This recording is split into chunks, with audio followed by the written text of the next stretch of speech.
एक लंबवृत्तीय शंकु की ऊंचाई 63, इसकी घुमावदार सतह का क्षेत्रफल इसके आधार के क्षेत्रफल का 5 गुना है, तो शंकु का आयतन बताओ। अब आर चाहिए हमें तो हर हाल में। यूज पाई कितना है 22/7। तो आपने एक चीज कही मुझे कि जी देखो, एक बात है कि जो वॉल्यूम होगा वो 1/3 और पाई 22/7। आप सोच रहे हो कि मैंने 3.14 क्यों नहीं लिया, क्योंकि ऑप्शन एग्जैक्ट है, 0.33 0.77 वाले नहीं और लिखा भी नहीं कहीं अप्रोक्सीमेट बताना है 22/7। अब आपने कहा जी r² आएगा। मैं यहाँ से एक बात तो कह सकता हूँ कि इसकी घुमावदार सतह यानी πrl बराबर 5 टाइम्स ऑफ πr² है। पाई से पाई कट रहा है, l/r जो आ रहा है वो 5/1 आ रहा है, जिसको मैं 5 की और k मान सकता हूँ। तो r मेरी k है यानी k² इंटू आपने कहा h कितनी है, मैंने कहा 63। आपने कहा जी 7 तिया 21 तिया 63, 22 तिया 66 k² आ गया ये।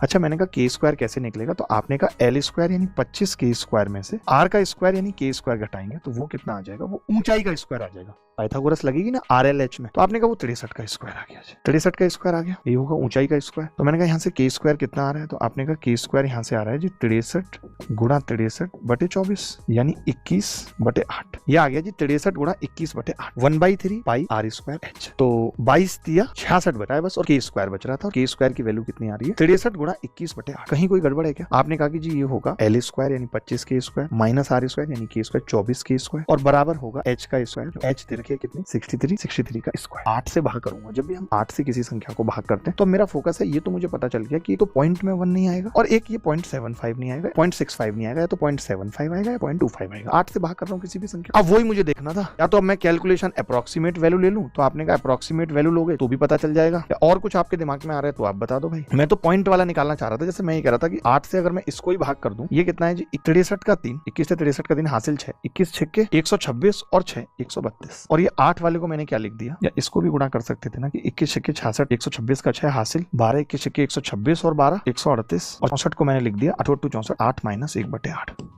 ये मैंने लिख दिया। तो मैंने कहा ये तो एग्जैक्ट उत्तर आएगा। अब आपने कहा जब आप 8 से इसको भाग करोगे तो बचेगा क्या, तो आपने कहा जी 8 एकम 8 बचा 5, 8 7 56 बचा 2 और फिर 26 यानी 2/8 बच रहा है लास्ट में, पॉइंट यानी 0.25 बच रहा है। 0.25 का मतलब सी आंसर। ऐसे सवाल में जब नीचे 8 आ जाए 4 आ जाए तो मैं लगातार अपने बैचेज में भी आगे ये चीज सिखा रहा हूँ कि 0.25 होगा या 0.75 होगा, बस इतना पता कर लो। एग्जैक्ट पता करने की जरूरत नहीं है, मगर इसमें गलती नहीं होनी चाहिए।